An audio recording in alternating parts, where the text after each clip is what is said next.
Hey everyone, it's Michelle here. I'm a Kiki in 1988. I thank you so much for clicking on this video, and I thank you more for engaging with this new series that I'm launching called Monthly Mindfulness. Whether you've decided to maybe try out mindfulness for yourself or you just want to follow along as I document my personal mindfulness practices and support and give tips, but also as I share my experience of what mindfulness has done for me in my personal life and how I continue to revamp and reorder my mindfulness practices as life, keeps moving forward. So as we approach the discussion of mindfulness, I know there are so many different versions and definitions, but I thought we would start by defining it with its true meaning, which is rooted in psychology, right? And then I'll give an explanation of kind of how I interpret it and how I use it in my own personal life. But mindfulness is a psychological practice that involves paying attention to the present moment without judgment. It focuses on being fully aware of one's thoughts, feelings, bodily sensations, and surroundings. So I have been aware of mindfulness for quite a while. As I mentioned, my background is in occupational therapy, and occupational therapy is very heavily rooted in psychology. I've taken a plethora of coursework up through graduate level, and while I do study it and while I do apply it in my professional setting, I just always want to start with a reminder that while I am a healthcare professional, I am not your healthcare professional. So please take these notes and bits of information with a grain of salt. And if there's something that you are interested in seeking out, of course, seek out a psychologist or your healthcare provider and see if any of these things might actually be good for you. It is never my intention to suggest somebody do something simply because I am doing it. I'm only here relaying my personal and professional experience and what I learned from my professional experience that impacted my personal life. So I first became aware of mindfulness honestly when I was studying. It was in my psychosocial class, and we're talking about the implications of really improving self-development. If you're familiar with psychology, there is this beautiful chart, which I'll insert here, called, I think it's called Maslow's scale of hierarchy, something like that. So essentially it's a pyramid, and what that pyramid relays is different levels of self and self-development, starting with your foundational needs. And basically once you meet your needs, then you can continue to grow and expand, and eventually you're able to genuinely serve and meet needs of others outside of yourself, right? So it would be like your immediate family, your immediate environment, your immediate community, and then expand. And the goal of this hierarchy scale, or the implication, if one moves through all these layers of self-awareness and self-development, social awareness and social management, that an individual then moves to self-actualization, where you get to your truest self. And for myself, that really just resonated so deeply. Without going into a huge backstory, especially if you've watched some of my last few videos, you can probably guesstimate that the home environment and the family environment that I came from was not healthy. And I know a lot of people say, oh, my family was dysfunctional, my family was this and this and this. I don't try to argue with people about how toxic the family environment is that I came from. There was just a plethora of domestic violence and abuse, physical, emotional, and gross neglect. Essentially, I had two parents who were from totally different opposite worlds, totally different opposite sides of our country, totally different generations, totally different experiences, and they were constantly at war with one another. And my sisters and I were often caught in the midst of it, or sometimes we were the focus of that. I feel like I fared pretty well. It could be worse. It could also be better. But I am super grateful and thankful that along the way I had a number of amazing friends who had amazing families, and then I found a number of wonderful mentors who helped me to not only seek therapy and healing, but to use my story as a point of my purpose and passion, and to understand how important it is to share your story with other people, not only for your own personal healing, but for other people to know that they are not alone. So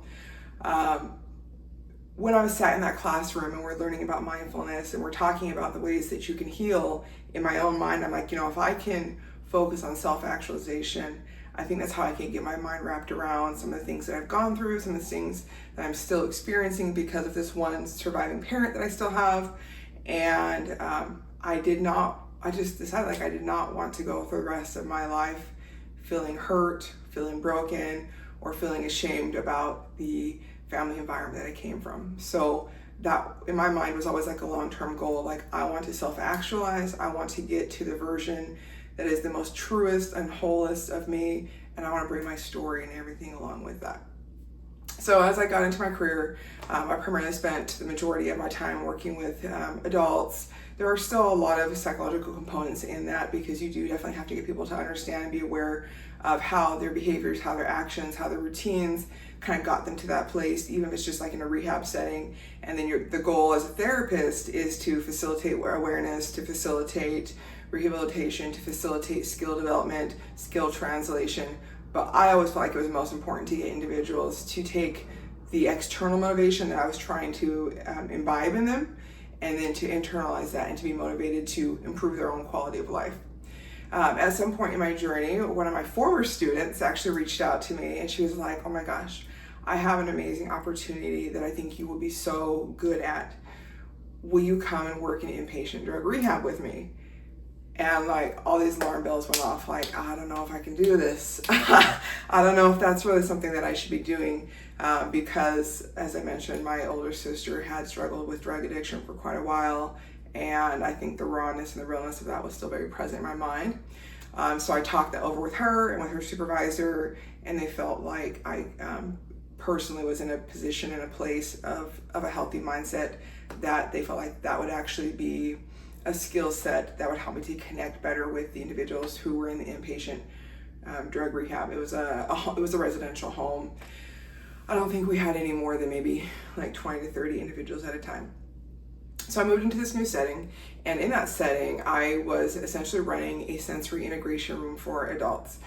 For those of you who are not super familiar with the psychology behind drug addiction, or just kind of what pushes people into that, oftentimes people are trying to feel more of something or trying to feel less or something. And so from an occupational therapy standpoint, what we were doing was essentially sensory profiling.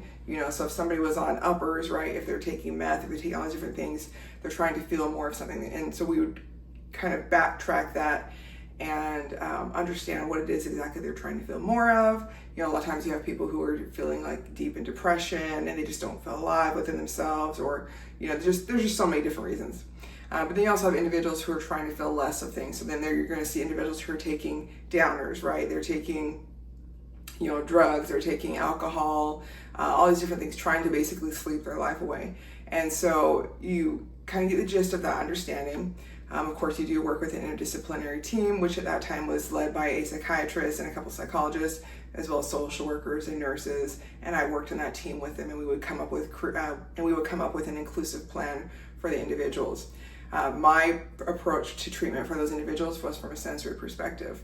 So I'm not going to go too deep into the sensory profiling right now, because I am going to be posting another video in a couple days to give you an understanding of what our sensory systems are, how they impact our view on our environment, our view on the world, what the different systems are, and we'll begin talking about like our individual sensory profiles and how you can actually use sensory modulation as part of your mindfulness to be able to kind of manipulate your mind and your body into getting into that level of arousal that you need, whether it's an increased arousal so you can like focus and be more active, or a decreased arousal so you can kind of de-stress and be able to get into your zone. But anyway, so essentially when individuals would walk through my door, we would do a sensory profile first. I'd go through each of the different categories. There's vestibular, there's proprioception, blah, blah, blah, blah. There's all these great sensory systems. And then we would identify some of the things that they really liked. We would also incorporate a lot of color in that. Now, remember, color is very important to that. And so I want you to think about that, because I'm going to then explain to you why I love green so much. But anyway, so we would then do the colors. So once I completed the individual's sensory profile, then I'll begin leading them through official treatment, which always started with mindfulness.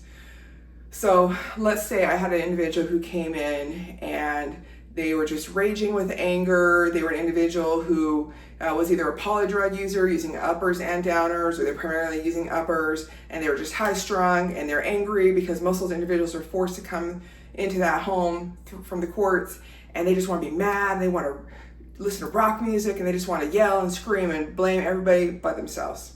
So the first thing I would do is bring them into the room. And for the first several sessions, I let the individual decide what they want. So we'd start with, okay, what color of lighting would you like? So an individual who's very high strung, who's very angry, very often they would go straight to red. And red is the most alerting color, right? It brings stress, it signals to your brain fight or flight, and it puts you at that highest level of alertness. So the individuals who are already angry are then basically raging because they want to bring in more red, but I'd let them do that. And then we would start exploring some of our sensory components. We had a hanging swing, so that's for vestibular input. We had light weights that we could incorporate. That's for proprioceptive input. We had weighted blankets, again, proprioceptive input. We had fidgets, so tactile input. But then we also had like a sound system that was built into our seating. So then individuals are getting multiple points of input. There's auditory, there's vestibular, there's proprioceptive input. And letting individuals kind of explore the room and explore the sensory modulation tools that we had to figure out what they really liked. And then as they tried those things, we would talk about why they liked those things. As the sessions progressed, then I would maybe encourage individuals to start trying something like, hey, I know you really like red, but what do you think about trying pink today, right? Pink is still very alerting, but it's a big notch down from red. So we're trying to get that individual who's super angry and super frustrated and super stressed to come back down towards these cooler colors. I'll also explain colors in another video as far as what the colors indicate and how you can match them with music and what types of music you can match them with, again, for sensory modulation, which is part of mindfulness, right? You're setting up the environment so that you can set the tone and the mindset within yourself. So then the second session they come in, we try pink. Maybe we'd go from heavy metal music to, hey, what do you think about some reggae? What do you think about some pop? What do you think about some lighter rock choices? And then I would begin suggesting sensory modulation tools. And as we went along, we would go back through their sensory profile. And the whole time, of course, I'm educating but also receiving input from them. Like, what do you think about this? How does this make you feel? Why do you like it? Why do you not like it? And the goal is really to truly get most people to come to that middle or neutral level, which is green. Green is one of the most neutral colors. Green and then like yellowish. And that what it is it's a beautiful color. Like, I love it now. I never used to love green. But green is perfect for bringing people to a calmer level without bringing them to zones prepared for sleep, but also a level where you can still stay awake and you can focus on individual tasks. When I'm setting a green room for a patient, I would typically then bring in things like we would probably have some neurological exercises that are bringing the left and right sides of the brain together, so you're ready to mentally focus. And then we might do something like a weighted blanket or a swing that would allow them to kind of rock some of that energy out. And then we would pair that with some instrumental music that does not have words, so that way they can hear their own thoughts or think aloud as we're doing the hard work, which would then be to move into like self-care routines and what have you. So all that to say, I found that as I was doing this, 8 hours a day, I felt so blanking good. Like I feel like as a therapist, the best way to get your patients or your clients to work and do the things that you're asking to do is to do it with them and to let them observe you. And so you're leveling that playing field. So it's not so much as like the teacher and the student, it's like peer to peer, and let's learn from each other. And so I would do the therapy exercises with them. I would do the sensory profiling with them. I would share them things that I had done or that I was trying to work on with them, so they didn't feel like it was always just them and it didn't incite any type of like guilt or shame. But after doing this for several months and just honestly being in a therapized setting for like 8 hours a day, I found myself being able to tackle so much more. I found myself being able to handle so much more stress, being able to be so much more productive, being able to play all the roles in a day that I play. I have been a single parent for quite some time, raising my kids from the time they were little when I divorced their dad to, now that my kids are, one's about to turn 20, one's 17, one's 15. Like, we've been doing this for a while. And I didn't want to be that parent that was always overwhelmed. And so I would go to work and I would use that mindfulness to set the tone so I could attack the day at work. I would use my drive home to decompress. And then when I got to my kids, I could then reapply those tips of mindfulness to be able to engage with them and be a fully present parent. So, even after that opportunity ended and, I continued on my life, I was like, mindfulness is really important for me. We talk about, in that setting, we talked a lot about why patients need it because, they're dealing with drug rehab, they're dealing with stress, they're dealing with that. But as I started to think about it more, it's like, I know so many individuals in my life who are not drug addicts or alcohol addicts who display some of these same signs of dysregulation. And if I'm being 100% honest, there are many times that I have displayed those signs of dysregulation. For a long time, especially in my early 20s, I was a very reactive individual. I dealt with, trauma, and then I was dealing with stress, and I never had time to really stop and pause and heal that within myself or deal with that in myself because I was just in that mode of like, I've got to get this done. I've got to take care of these kids. I've got to manage my household. And my nervous system was just up here. So, people talk about fight or flight. I'm not one to run. I would fight, okay? And I'll be honest with you, I would fight. But I was like, I didn't like that in myself. I didn't like seeing those reactive behaviors. I didn't like the fact that my mouth was so fly that I could hurt people that I knew that I loved, but I was just being reactive, or I was being triggered by things that they were saying or they were doing. And I didn't know how to visit that within myself to heal that, to calm that, and to carry out how I felt I really was as a person. So even after I left that setting, I continued to apply mindfulness. And I will tell you, each year, my life has gotten better. Even as I've gone through different stressors, like life is full of valleys and hills. You're gonna have great times, you're gonna have hard times. But I think what mindfulness has helped me to understand is that, if you can adjust your perspective, or if you can adjust your attitude towards a situation, you can handle it. Nothing is ever gonna be perfect. Not everything is gonna go your way. But by getting out of your irrational and emotional mind and grounding yourself in your body and in the present moment, it's like, it gives you this opportunity to realize that you can handle this, you can tackle this, you can do this. And I think for me, especially, as I mentioned, I just came out of the longest winter of my life. That is the hope that I held on to. It's like, okay, I can't change the fact that my sister passed away and I'm super emotional and full of grief and sad and all these feelings that go with it. I can't help the fact that my former partner decided to do the ridiculous things that they decided to do. And there are so many things you can't help, but what I can help is my mindset and preparing myself to be ready to do those things. And so I bring you mindfulness, and I hope that if nothing else, you'll follow along, you'll give me some feedback, you'll laugh with me. Hopefully we won't do too much crying here, but if that happens, it happens. And I hope that from the outside perspective, maybe you can give me some more insights that I have yet to garner about myself.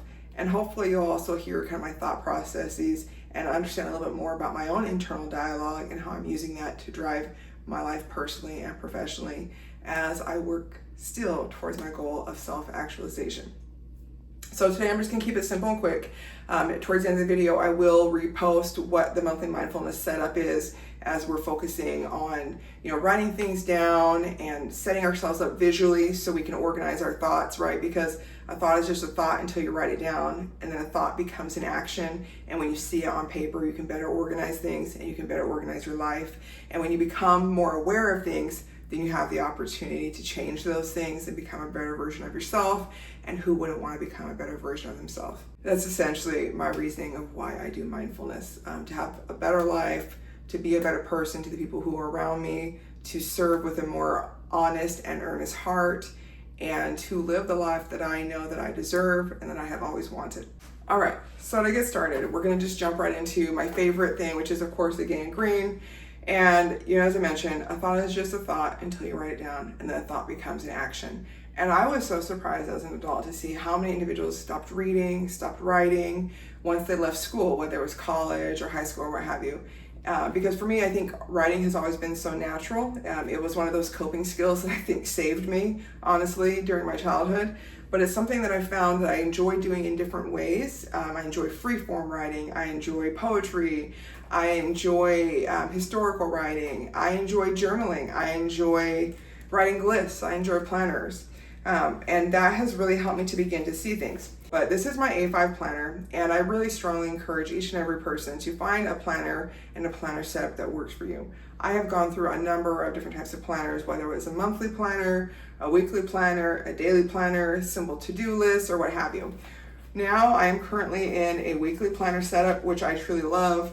I only use my planner Monday through Friday, and I give myself the break and the freedom on Saturday and Sunday. So I have those days here, and then I just write in the things that I need to do. A couple in my planner, I typically have all my work stuff in here. At the bottom, I do track my miles that I'm running for the week. I track my food because I'm done with apps.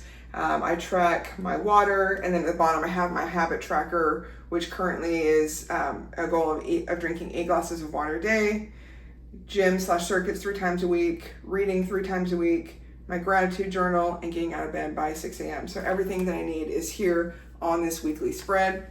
And then I do also have a monthly spread, which is where I write in my content planning dates. And then typically when I'm not sharing with you guys, I also write in the dates and the amounts of my bills. So that way I have everything in one notebook. And this has really helped me a lot. I've stopped buying planners and I just started making my own because while I love notebooks, like I honestly collect them, and I love to have multiple notebooks for me and with my mindset, and I will forever remind you, with my ADHD, multiple notebooks is more overwhelming than it is helpful to me. So I've really combined everything. So each month when I start, I have my monthly spread, and then I have a couple different blank pages for note writing, whether it's like, creative ideas, expressing gratitude, random, and then brainstorming. And then I have the weeks for each month, the outline next, and then it goes on to the next month. And then at the back of the notebook, I did put in a small journal section.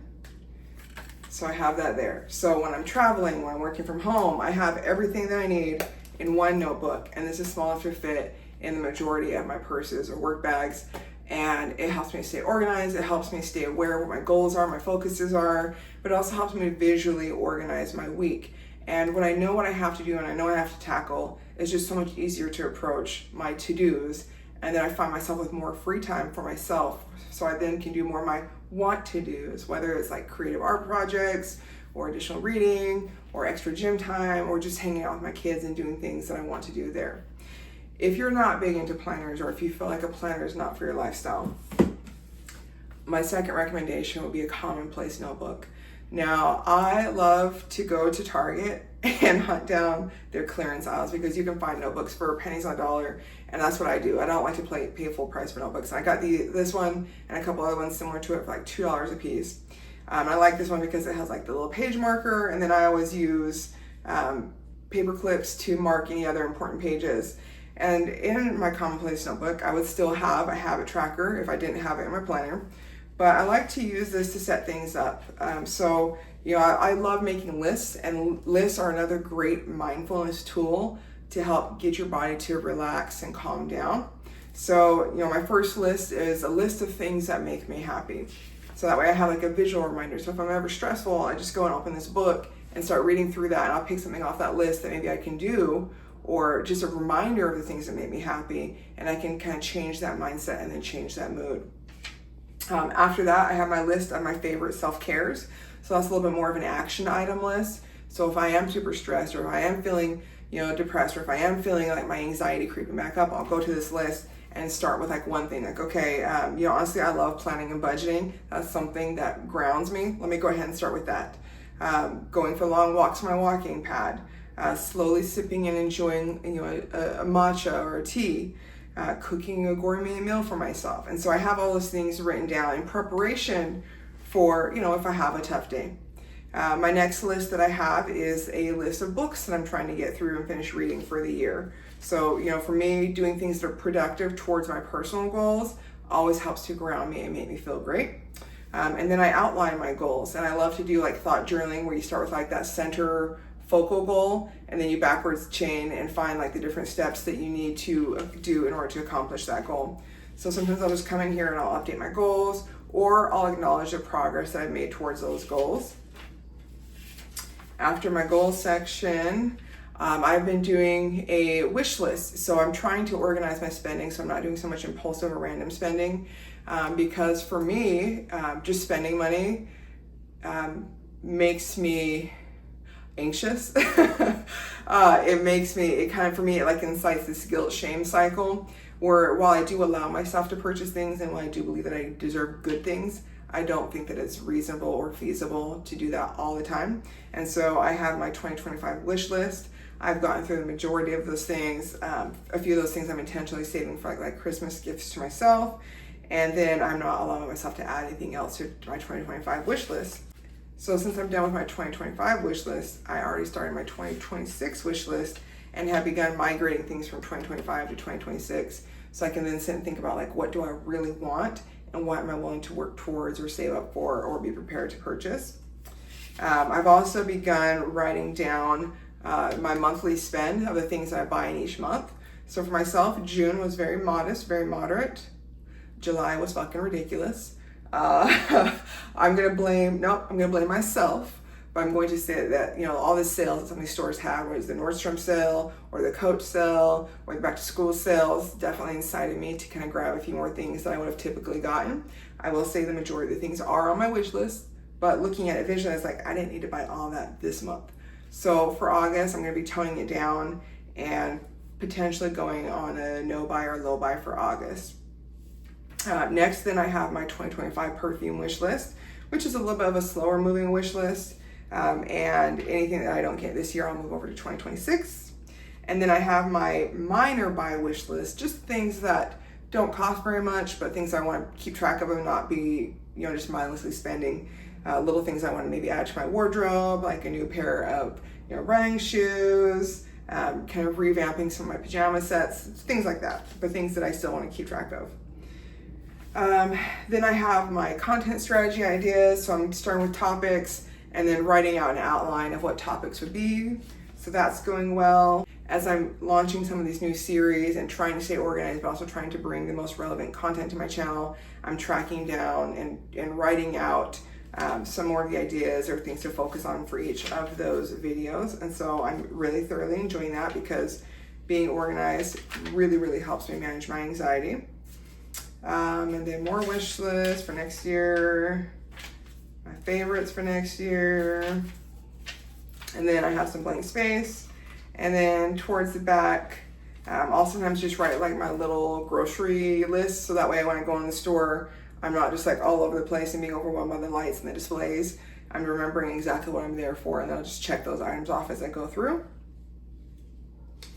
And then there was this, you know, I don't know if you're a fan of Steve Harvey or not. I probably was more of a fan of his, like maybe in my mid-20s than I am now, for a number of reasons. But one of the things I really liked is he talked about like the purpose of like long-term goals. And one of the things that he had been encouraged by a mentor of his was to write a list down of 300 things that he wanted for his life. And they could be big things, they could be little things, they could be meaningful things, they could be meaningless things. And so I have been working on my list of 300, and I'm like, that's a lot of things to write down. At first you think, oh, I can do that, that'd be easy. So I started from the front of the 300, and then I'm also starting from the back of the list, and I have all this space to finish writing out the things that I want. And again, a thought is just a thought until you write it down, and then a thought becomes an action. And sometimes when I'm just like sitting here bored, you know, I really don't watch TV. I'll, you know, be on YouTube sometimes, and then even then I don't want to sit and watch videos all day. But when I'm sitting here, I'm like, what can I be doing? I'm like, you know what? I can be focusing on what I want in my life. And so I'll go through and I'll read the things I've listed in my list. I'm like, okay, those are all still really relevant. And then I'll add a few more items to my list. And this is my most prized possession. I honestly just love this because when we write, we reveal our truest wants, our truest needs, and our truest selves to us. And, you know, they say that it's so easy to recognize somebody else's patterns of behavior, but it's so hard to recognize your own. And so that to me draws back to the purpose of mindfulness, of increasing my own self-awareness.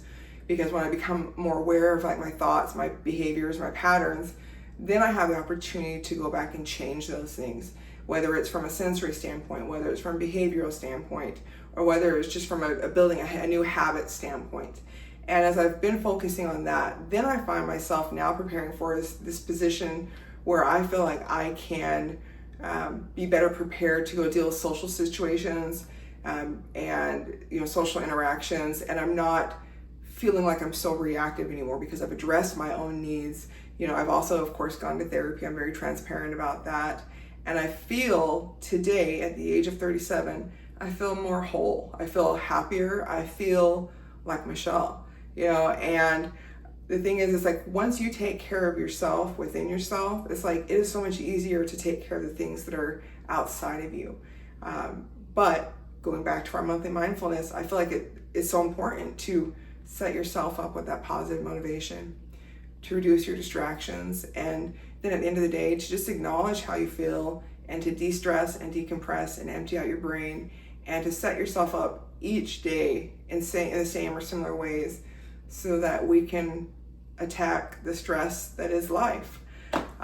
So I hope that this is connected with some of you. If there's anything that is unclear, or if there's anything that you would like me to further explain or outline, please let me know in the comments below. I will go ahead and end this video by reiterating what monthly mindfulness is and how we're going to be interacting on a monthly basis. But I do also want to let you know that I'll be posting videos, especially throughout these first couple of months, that will be tips and tricks for mindfulness. So things that you can do to understand like what it is, but also what you can do for each of the different sensory categories or different activities that you may be interested in. Those will be short, quick videos. So I'll basically say hi and bye and give you the nitty gritty, the meat of what that particular tip or trick is. And then on a monthly basis, we'll follow in. So at the end of August, we'll check in, or at the end of whatever month you're starting this, right? We'll check in, we'll see where our goals are. I'll be very transparent and show you what my planner looks like, what my habit tracking looks like. I'll talk about some of the things that worked really well for me, some of the things that maybe didn't, and some of the things that I'm doing to address my 3 components, which is setting yourself up for motivation, reducing distractions, and emptying your brain. And then in that same video, we'll set the intention for the next month. And then in the interim, between the beginning and end of each month, I'll post the tips and tricks and hopefully have the opportunity to interact with you. So, as I mentioned, I am officially launching this today, August 1st, and the intention or the focus is love. And love is one of those things that I feel like was so vital and so important for me to really challenge, to go back and consider what I had been shown love to be versus what I really thought love to be versus what psychology and science really tell us it is. Because I was so surprised to see that there is a lot of research and there is a lot of thinking and theory about what love really is. But it wasn't until I challenged what I grew up with that I began to then change my own perceptions of myself, that I was able to change the types of relationships I was pursuing romantically, but also I was able to begin approaching the relationships that I have with friends and family and showing love in a more helpful and wholesome way. I look forward to seeing you guys at the end of the month for our monthly wrap up. I hope that you take the opportunity to at least try a few of the things, whether it's just trying some of the activities or trying a habit tracker. And if you have any suggestions for next month's monthly intention, you can also leave those comments in the section below. And I'll look forward to interacting with you guys. As always, I hope you have a great rest of your day. We'll talk soon.